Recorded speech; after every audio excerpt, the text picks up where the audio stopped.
Alkisah, pada suatu masa hiduplah seorang gadis bernama Bawang Putih yang tinggal bersama ibu dan kakak tirinya yang bernama Bawang Merah.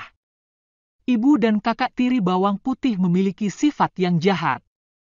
Mereka kerap berbuat buruk pada Bawang Putih, seperti menyuruh mengerjakan semua pekerjaan rumah layaknya seorang pembantu. Sebelumnya, kehidupan Bawang Putih amatlah bahagia. Ayahnya seorang pedagang yang sering bepergian dan ibu kandungnya yang sangat sayang kepadanya. Namun, semua itu berubah ketika keduanya meninggal. Praktis, ibu dan kakak tirinya, Bawang Merah bersikap semakin jahat kepada Bawang Putih.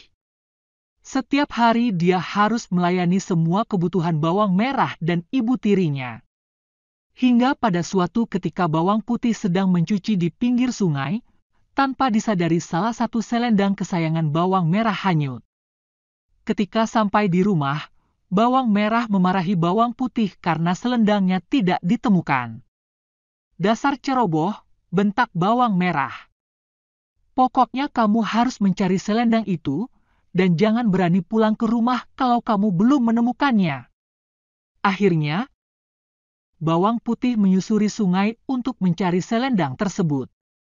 Hingga larut malam, selendang itu belum kunjung ditemukan. Ketika tengah menyusuri sungai, Bawang Putih melihat sebuah gubuk. Bawang Putih segera menghampiri gubuk tersebut dan mengetuknya. "Permisi," kata Bawang Putih. Selang berapa lama, seorang perempuan tua membuka pintu. "Siapa kamu, Nak?" tanya nenek itu. Gubuk tersebut ternyata dihuni seorang nenek yang hidup sebatang kara. Bawang Putih pun akhirnya meminta izin untuk menginap semalam. "Saya Bawang Putih, Nek. Tadi saya sedang mencari baju yang hanyut. Dan sekarang kemalaman. Bolehkah saya tinggal di sini malam ini?" tanya Bawang Putih. Nenek itu cukup baik hati. Dia mempersilakan Bawang Putih untuk menginap di gubuknya. "Boleh, Nak. Apakah baju yang kau cari berwarna merah?" tanya nenek. Ternyata, selendang yang dicari Bawang Putih ditemukan oleh si nenek. Dan nenek itu mau menyerahkan selendang itu dengan syarat Bawang Putih harus menemaninya selama seminggu. "Baiklah, aku akan mengembalikannya. Tapi kau harus menemaniku dulu di sini selama seminggu. Sudah lama aku tidak mengobrol dengan siapapun, bagaimana?" pinta nenek. Bawang Putih dengan senang hati menerima tawaran tersebut. Waktu seminggu pun berlalu, dan sudah waktunya Bawang Putih untuk beranjak pulang. Karena selama tinggal di sana, Bawang Putih sangat rajin.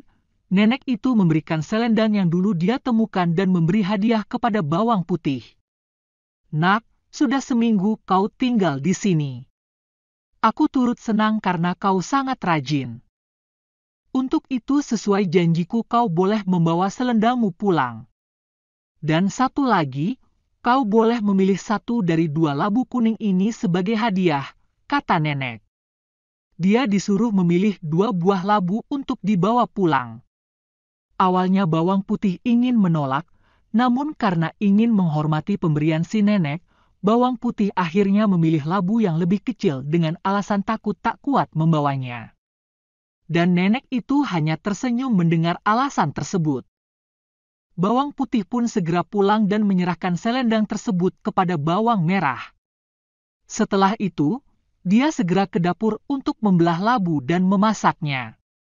Namun betapa terkejutnya dia, karena ketika labu itu dibelah, ternyata berisi emas permata yang sangat banyak.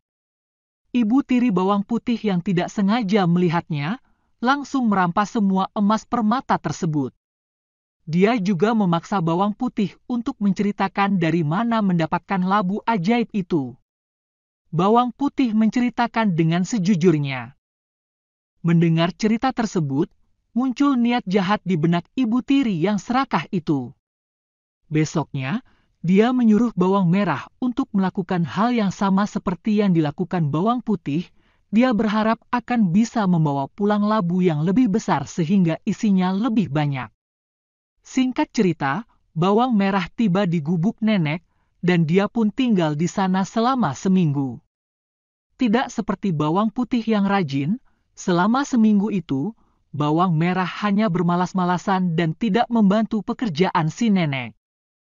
Seminggu berlalu, nenek itu membolehkan bawang merah untuk pulang. Dengan perasaan heran, bawang merah pun kemudian bertanya kepada si nenek. Bukankah seharusnya nenek memberikan labu sebagai hadiah karena menemanimu selama seminggu? Tanya bawang merah. Nenek itu terpaksa menyuruh bawang merah memilih salah satu dari 2 labu yang ditawarkan. Tanpa pikir panjang, dia langsung mengambil labu yang besar dan segera berlari pulang tanpa mengucapkan terima kasih. Sesampainya di rumah, ibunya sangat senang melihat anaknya membawa labu yang besar. Dia berpikir pasti emas di dalamnya cukup banyak. Karena tak ingin diketahui oleh bawang putih, mereka menyuruh bawang putih untuk mencuci pakaian di sungai. Setelah itu, mereka masuk ke dalam kamar dan menguncinya dengan rapat. Dengan tak sabar, mereka segera membelah labu itu. Di luar dugaan, bukan emas permata yang ada di dalamnya, melainkan berisi ular, kalajengking, dan hewan berbisa lainnya. Dengan cepat hewan-hewan itu keluar dan menggigit bawang merah dan ibunya yang serakah. Pesan moral yang bisa diambil dari dongeng ini bahwa orang yang berbuat jahat dan serakah akan mendapatkan ganjaran yang setimpal. Namun, setiap perbuatan yang baik akan mendapatkan hasil yang baik juga. Kisah bawang merah dan bawang putih ini juga mengajari anak-anak untuk tidak bermalas-malasan dan berusaha menghadapi segala sesuatu dengan senang hati. Selain itu, mengucapkan terima kasih atas kebaikan yang diberikan oleh orang lain.